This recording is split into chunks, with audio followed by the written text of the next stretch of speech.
Depois de algum esforço, chegou nas minhas mãos, felizmente, um relatório curiosíssimo, pelo menos de 19 páginas, sobre o documento conhecido como relatório sobre a luta no Araguaia. Então, para aqueles que acham ainda que não teve comunismo no Brasil, que não teve, chamado de relatório Arroio, não teve comunismo no Brasil, nem nada, etc.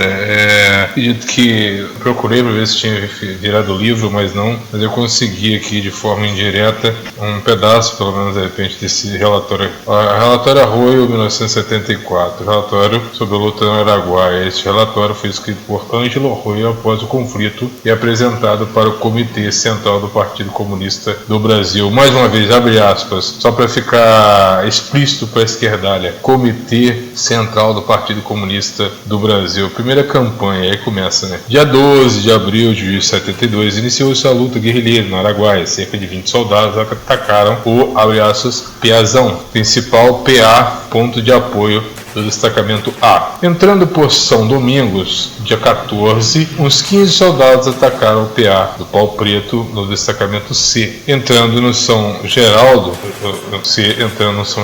Nos primeiros dias de abril, já alguns policiais andavam pelas áreas dos destacamentos A e C, à procura de informações sobre os, entre aspas, paulistas, que era o nome, que era como na região lá eles conheciam os guerrilheiros como os paulistas, né? O exército soube de nossa presença no sul do Pará através da denúncia do traidor, e aí geralmente eles matam os traidores, né? Eles chamam de justiçamento, né? Quando não torturam, etc. O traidor Pedro Albuquerque, que meses antes havia fugido com sua mulher do destacamento C, ou seja, não era permitido, era como questão de honra e se pagava com a vida, né? Com pena de morte, eles tinham um tribunal particular, não era permitido a deserção naquela época, sabe? Destacamento C, mais tarde soube-se que não foi Pedro Albuquerque o denunciante dos guerrilheiros que encontravam no Araguaia. Esse casal tinha concordado plenamente com a tarefa que iria realizar e com as condições difíceis que iria enfrentar. No entanto, logo depois de sua chegada ao destacamento C, a mulher de Pedro Albuquerque começou a dizer que não, condições para, não havia, de repente, condições para permanecer na tarefa, e acabou convencendo seu marido a fugir. Beleza. Com a fuga desses elementos, e agora são tratados de elementos, então antes eram companheiros, para ver como é que a esquerda trata seus companheiros. Com a fuga desses elementos, foram tomadas medidas de segurança. Em março de 72, soube-se que Pedro Albuquerque havia sido preso no Ceará e em seguida começou a pesquisa policial na zona. Então, devido a isso, reforçaram-se medidas de segurança, construíram-se alguns barracos na mata ou em capoeiras, e o nosso pessoal passou a dormir fora dos locais conhecidos. O nosso pessoal, os guerrilheiros, né? Vamos deixar aqui tudo claro, aqui tudo evidente, para nenhuma ambiguidade nem nada, para calar a boca dessa turma que disse que não existe o fantasma do comunismo, e aí coloca as guardas para manter vigilância. Os destacamentos ficaram de sobreaviso, prontos para informar uns aos outros quaisquer fatos que afetassem a segurança. No dia 12 de abril foi atacado o destacamento A. O comando enviou um companheiro para avisar o destacamento B, por sua vez, o destacamento C, que havia sido atacado no dia 14, avisou a Comissão Militar, CM, através de um de seus membros que lá se encontravam. A CM tomou medidas para avisar o destacamento B e também o destacamento A, pois não sabia ainda do ataque aquele destacamento. O destacamento B, ao tomar o conhecimento que havia ocorrido no A, tratou de enviar um elemento, Geraldo José Jerônimo Neto, talvez seja o genuíno, né? Será que é? Isso mesmo, o Geraldo, né? O José Jerônimo Neto, para avisar o C. Acontece que o C já havia se retirado, Geraldo não encontrando o pessoal no local combinado, nem qualquer sinal de formação que o inimigo havia batido no C, retomou por estrada, quando devia vir pela mata, conforme recomendação. Em consequência, foi preso alguns soldados, 2 bate-paus e com a ajuda de comerciante fazendeiro Nemer. Então, eles tinham uma informação boa, tá vendo? Tinha uma informação boa até. Ele mostrou aqui que o genuíno, tô só voltando aqui, o genuíno era tipo um informante. O destacamento B, ao tomar conhecimento que havia ocorrido no A, tratou de enviar um elemento geral, então assim, até então é companheiro, depois que é preso é chamado de elemento. Geraldo o José Genuíno Neto, o Geraldo é um nome fantasia, né? O José Genuíno Neto, né? Para avisar o C. Acontece que tal, o cara era para andar na mata, foi andando e cometeu o erro também dos erros da guerra de guerrilha, que é se movimentar o mais camuflado possível, né? Se tomou na estrada e não na mata como deveria.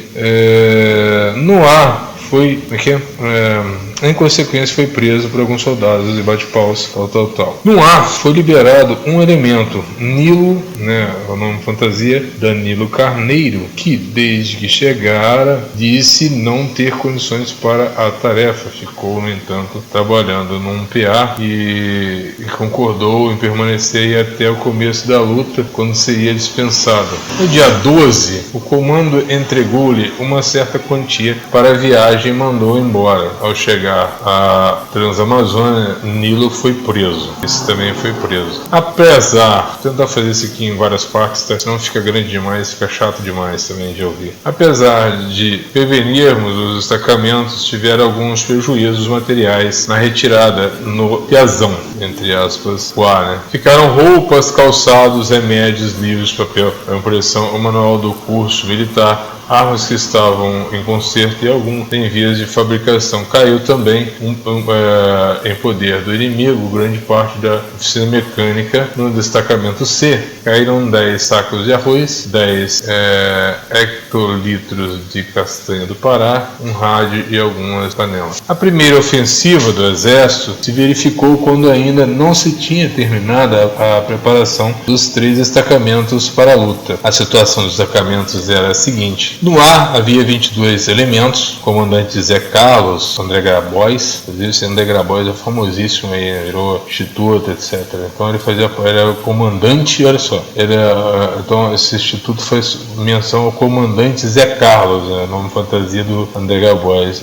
O vice Piauí, nome fantasia do Antônio de Pádua Costa. No B, 21 pessoas, então no A 22, no B 21, o comandante Oswaldão, né, Oswaldo Holanda Costa, o vice o Zeca, José Humberto Bronca. No C, 20 elementos, comandante Paulo Mendes Rodrigues, o vice Vitor José Toledo de Oliveira. Então, no destacamento A, o Grabois. No destacamento B, todos esses comandantes, hein, para ver como é que era organizado. Eles eram comandantes, ou seja, se a evolução tivesse conseguido dar certo, esses caras e como se fosse lá Che Guevara, etc.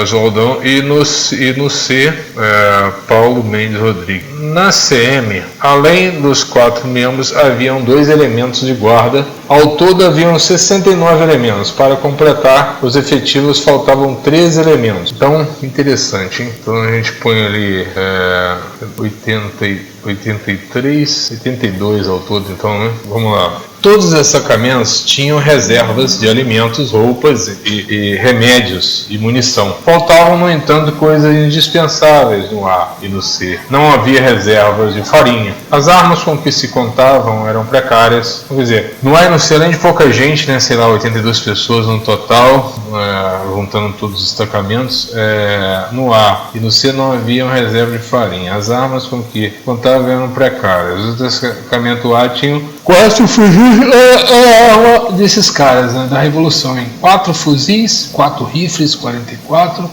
No destacamento A tinha 4 fuzis, 4 rifles 44, uma metralhadora fabricada lá mesmo, uma metralhadora INA, não faço ideia, 6 espingardas 12 e 2 carabinas 22. O destacamento B tinha um fuzil, uma submetralhadora Royal, 6 rifles 44, uma metralhadora fabricada lá mesmo, 16 de 2 canos, uma espingarda 16 de um só cano, 6 espingardas 20, uma espingarda 36 e 2 carabinas 22. No C haviam 4 fuzis, alguns rifles 44, espingardas 20 e carabinas 22.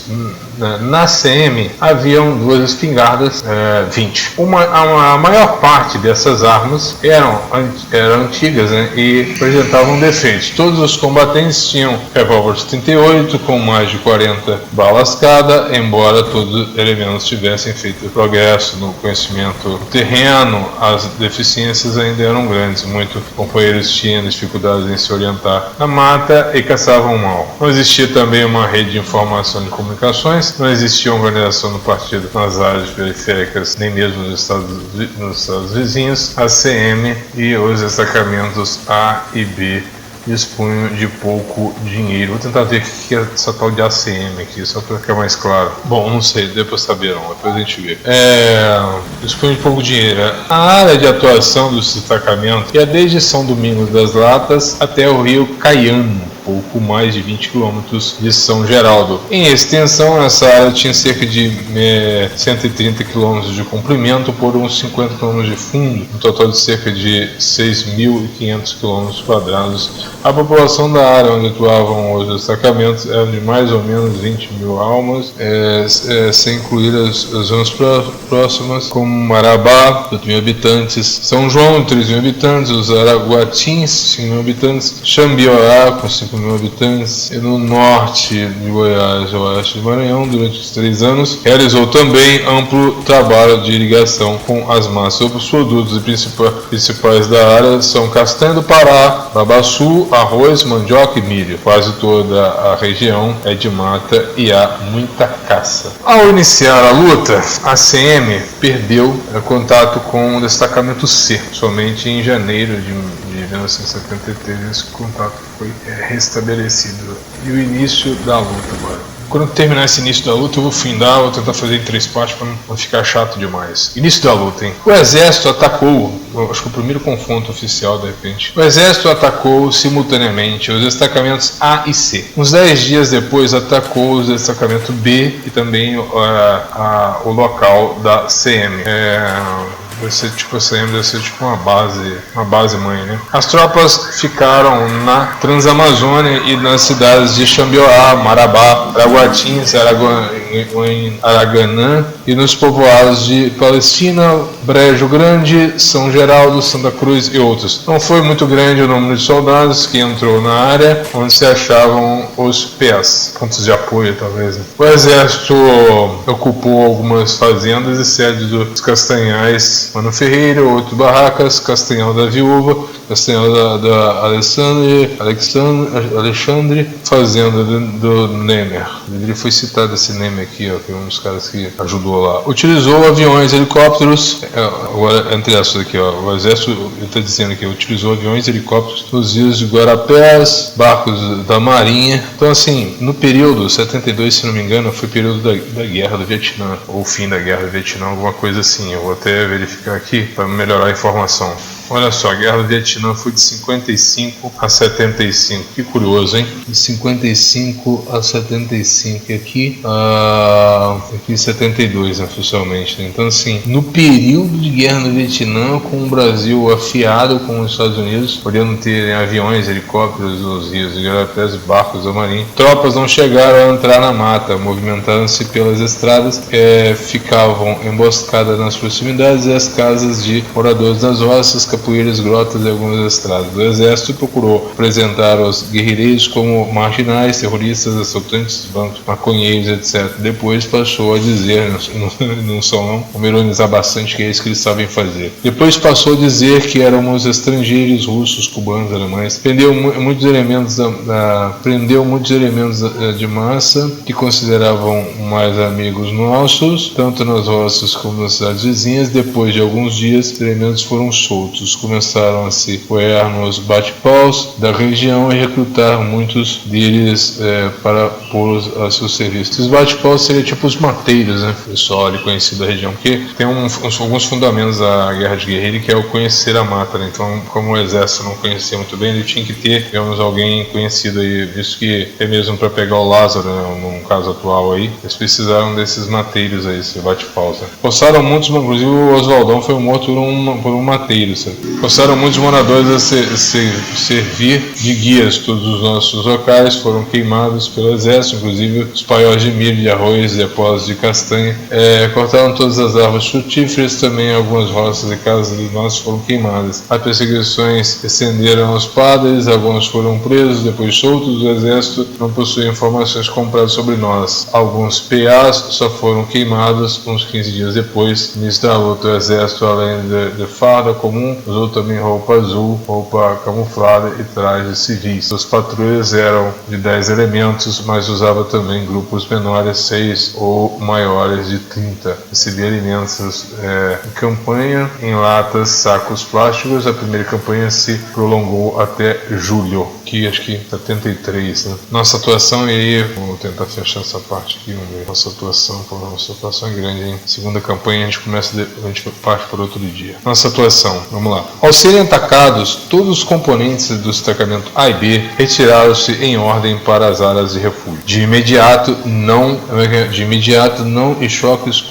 houve choque, né, com o inimigo, né? Tem alguns erros aqui também. Não e choques com o inimigo. Em de abril, 2 elementos do B defrontaram-se com um grupo do exército. Houve troca de tiros. Um sargento e um soldado foram mortos ou dispersaram-se. Os inimigos abandonaram o local, uma que conduziam, possivelmente uma arma, né? Local, uma que conduziam. No entanto, nesse encontro não foram apreendidas nem armas, nem essa carga. A CM reuniu-se, deve ser o núcleo lá, né? Reuniu-se em maio e tomou uma série de providências. Publicou também comunicado N1 entre as providências e indicou como forma de luta a propaganda armada em vista explicar às massas o motivo da luta. E olha só como é que foi, já mais uma deficiência aqui, ó. Só depois desse confronto que eles foram fazer doutrinação, né? Ficaram as massas o motivo da luta. Com certeza saíram lá seguindo os santinhos pró-comunismo, né? Indicou medidas para melhorar o abastecimento, preparação militar e reconhecimento terreno. Ordenou, conhecimento terreno muito importante na guerra guerrilha. Ordenou que estudasse as possibilidades de realizar ações de fustigamento e emboscadas. Iniciou-se preparação de uma rede de informações. A tática então empregada resumia-se no seguinte: 1. Recuar para as áreas de refúgio. 2. Buscar contatos com as massas. 3. Tentar realizar ações de fustigamento e emboscada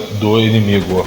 O destacamento A permaneceu no refúgio mais de um mês, enfrentou dificuldades de abastecimento. Em julho voltou-se para a massa e foi bem recebido no contato com a massa, resolveu o problema do alimento e emboscada, mas não houve nenhuma ação militar. O inimigo retirou da mata. Todos os componentes do A mantiveram-se firmes, com exceção de Paulo, nome fantasia, né? João Carlos Campos Wisniewski, que fingiu doença. Então, eles também são assim, cruéis, assim, né? Quem não quer continuar com a luta deles assim, eles desprezam. O destacamento B permaneceu mais tempo do que deveria no refúgio, somente em fins de junho começou a voltar-se para a massa, sendo também bem recebido o choque militar já mencionado. A atuação da massa foi principalmente na área da Palestina.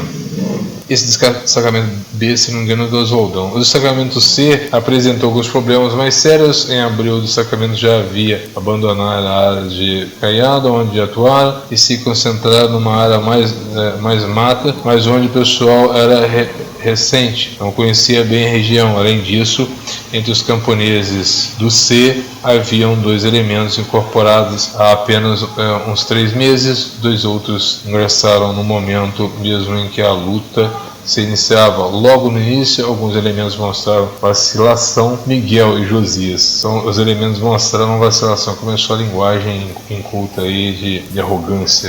Então, assim, quem acha que o combate do seu lado é passivo, tem bom senso, etc. Assim, esse destacamento perdeu contato com o CM até janeiro de 73, ao contrário do A e do B, que mantiveram 3 grupos de sua composição sob controle direto do mando no C. O destacamento se dispersou em 3 grupos, indo um deles para a antiga região do Caian. Todos procuraram contato com a massa. Houve vários choques militares. Em maio, um grupo dirigido por Jorge, uma fantasia, né? Bergson Gurjal Farias, seguiu para um antigo antigo PA, na Água Bonita, aí acampou. No dia seguinte, ouvindo o assobio perto de onde estavam, Jorge mandou Domingos, um fantasia Doer Moraes Cavalcante, verificar o que era o exército. Domingos foi preso. Comunicavam com assovio, sabemos mais um detalhe. Em seguida, houve troca de tiros, tendo os nossos se dispersado. Um soldado foi ferido no braço. 2 elementos, Baianinha, Luísa Ribeiro e Miguel, que não conheciam a área, se perderam.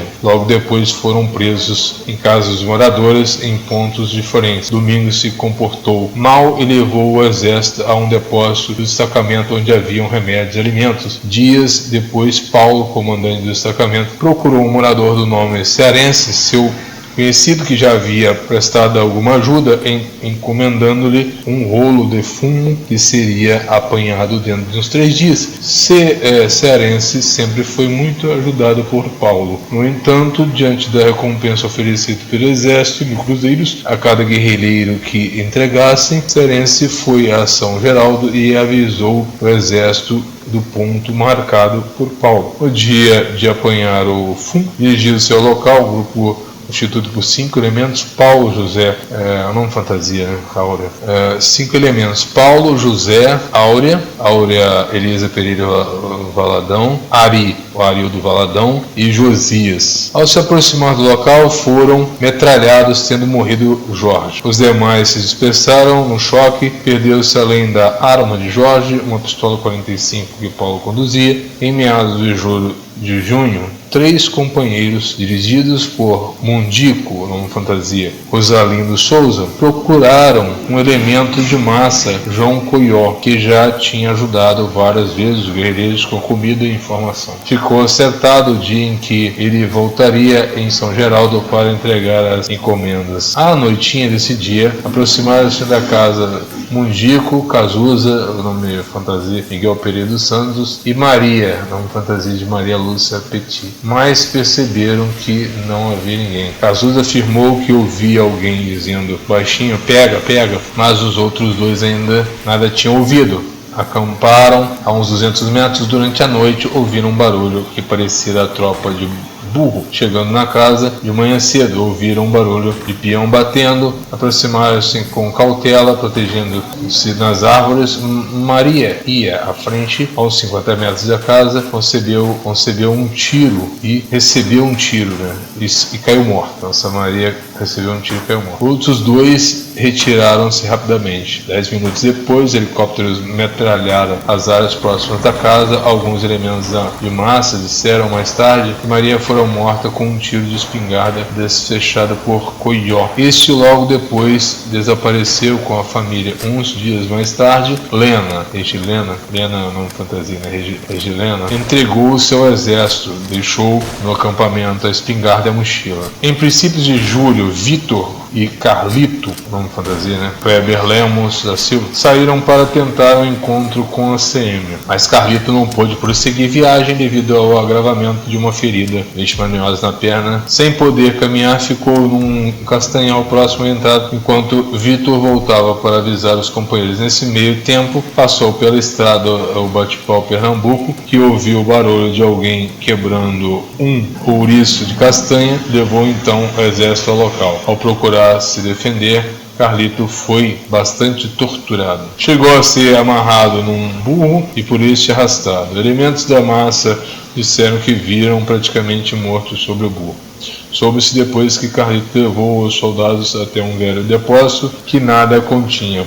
Pode ser que o tenha matado, mas também pode ser que ficou apenas preso. Um pequeno grupo, chefiado por Ari, trocou tiros com o inimigo, tendo matado um soldado da polícia militar. Não, quer dizer, era guerra. O destacamento fez também uma ação contra um barracão, sendo de Castanhal, tendo conseguido regular quantidade de comestíveis, algumas pilhas e querosene, mas pagaram as mercadorias ao preço corrente de São Geraldo. Também um grupo de 3, num encontro casual, liquidou um bate-pau. Tá vendo aí? Guerra. Matou o cara lá. Filho de um tal José Pereira. Ah, cara, esse cara aqui que é o... Teve aquele depoimento lá do... Quer ver? Deixa eu ver o nome dele aqui. Tem um cara que deu depoimento. Foi interessante. Esse cara aqui, ó. Ulício Maciel. Ele foi falar, tá vendo, Genuíno, o que vocês fizeram com fulano de tal, filho do tal José Pereira, bate-pau, sabe? Dizem que torturaram ele, sabe? Que os guerrilheiros cortaram a orelha dele, cortaram a língua dele, fizeram uma bagunça. Bate-pau foi intimado a levantar o braço, mas apontou a arma contra os companheiros, sendo alvejado. A morte desse bate-pau causou pânico entre os demais da zona. 2 outros pequenos grupos caíram em emboscadas do exército, mas não tiveram baixas, conseguiram safar-se. A emboscada foi possível por falta de vigilância. Os companheiros iam caminhando por estradas e, apesar de notar o rastro dos soldados, não se afastavam do caminho. No curso da primeira campanha do inimigo, a CM manteve contato regular com os destacamentos A e B. A alimentação sempre foi mantida pelo B. Em junho, a CM resolveu enviar um grupo de companheiros chefiados por Juca, nome fantasia de João Carlos Sobrinho, para conseguir relatar o contato com C. Destacamento C. Fazia parte do grupo Flávio, nome fantasia de Ciro Flávio Gil, nome fantasia de Manuel José e tal. Paris, nome fantasia de Idalísio Soares, e Ferreira, não fantasia de Antônio Guilherme e tal, não sei o que, do B. Essa medida se impunha porque o C não atendeu aos pontos previamente estabelecidos. Este grupo caiu numa emboscada do exército na Grota Vermelha, aos 50 metros da estrada. Juca levou 2 tiros, um na perna e outro na coxa, mas conseguiu, juntamente com os outros companheiros, embrenhar-se na mata. Ficaram parados alguns dias para que Juca se restabelecesse. Durante esse período, Aparício saiu para caçar e se perdeu. Procurou a casa de um morador chamado Peri, por onde sabia que os demais iam passar. Lá ficou à espera. O dono da casa onde refugiou levou para um barraco no mato próximo da casa. Aí eles serviram comida. Dias depois apareceu o exército e travou tiroteio com Aparício.